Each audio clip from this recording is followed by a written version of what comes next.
Hey, hopefully you are doing well. Mark here. I was reading the story, and I'm not sure it's a story that we talk about very often. Certainly, I don't think about it very often, but it's a beautiful story, and it's the story of Cain and Abel.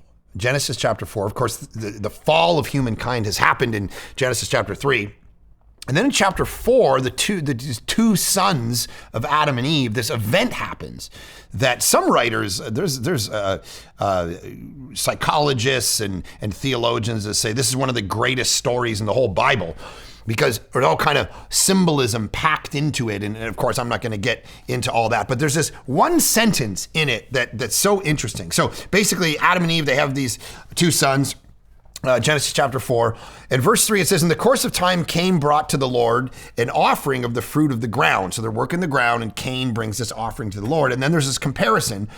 Verse 4, "And Abel also brought of the firstborn of his flock and of their fat portions. And the Lord had regard for Abel and his offering." So it's like he brought the best, but Cain just brought like whatever. So I think there's some great principles about generosity and the spirit of which some people set aside some money for God's work or some time or some talent, but it's like, that's Cain, that's the Cain approach, right? But Abel brought the first of it, like the best of it. And I think that's, there's this principle of first fruits that runs through the Bible where you set aside your tithe and you give to the work of ministry, to the expansion of the kingdom versus just like, oh, whatever I have left over, I'll give a little bit of that. Beautiful comparison. And for verse 5, "But for Cain and his offering, he had no regard. So Cain was very angry and his face fell." So jealousy happens in Cain. And jealousy is one of the things that can destroy your life. Jealousy, envy. And we think of it as like some kind of, well, jealousy and envy. What is this old nonsense? But this is modern life. This is like you every day on your phone scrolling social media and going, I wish I had that family. I wish my kids were doing good. All right. This kid seems to be going to Harvard and my kid's eating crayons. What happened to me?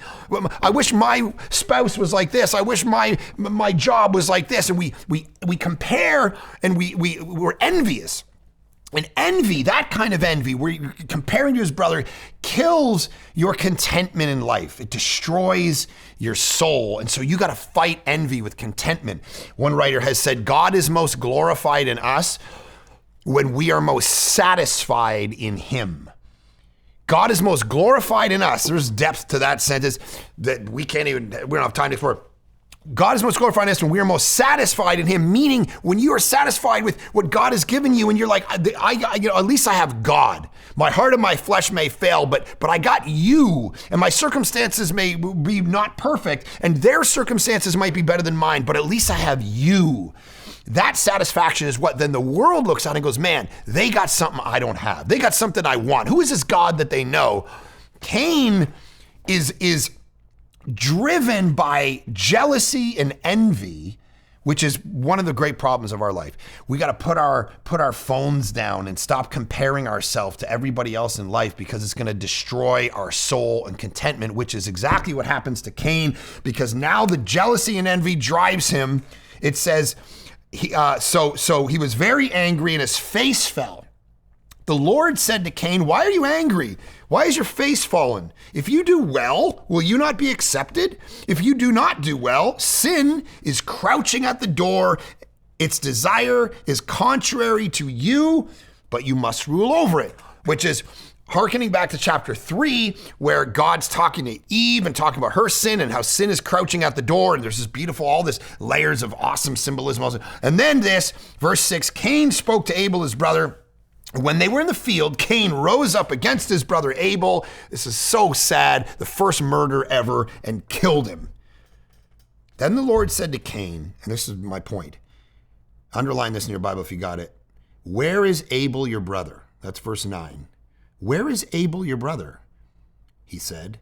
And then Cain says, "I do not know." And then listen to this question. "Am I my brother's keeper?" Now, we kind of read through that. We're like, yeah, whatever. Am I my brother's keeper? Obviously, he's saying, hey, I don't know where my brother is. What I got to, Here's the beautiful thing about Genesis, and this is where I love the Bible and the way that it's literature. The second half of the book of Genesis is about who? It's about Joseph. Joseph and all his brothers, right? You got Jacob, you got Joseph and all the brothers, and the brothers sold them into slavery because of jealousy and envy. Same thing. We don't like, he's got special treatment, and so let's kill this guy. And he goes into Egypt, he gets power, and he rises to power, and then there's a famine, and all of his brothers has to come and stand before him. And the end of the whole book of Genesis is all of his brothers standing before Joseph. And the irony, he gets sold into slavery, he gets power. Now he has the power to take care of them and feed them, and he takes care of them and feed them. And right at the end of the book of Genesis, you realize the echo of this question is answered. Cain raises it, am I my brother's keeper? And the writer of Genesis is doing a thing here. Am I my brother's keeper? And right at the end, in chapter 48, 49, and 50, you see Joseph being literally his brother's keeper, all 11 of them. He cares for them. He feeds them. He takes care of them. And the answer that the writer of Genesis is telling us to the question Cain raises in chapter 4 is yes, indeed, you are. That under God, you are your brother's keeper. That your jealousy should not be toward the people around you. You shouldn't do violence to the people around you. You should care for the people around you. Your brother's keeper is exactly what you're here on earth to do. And so the question is, how are you keeping your brothers and sisters? How are you doing with tapping into the things around you that are broken and under Jesus actually doing something about them versus doing nothing and carrying on with your day? Hopefully this is as challenging to you today as it is to me. God bless you guys.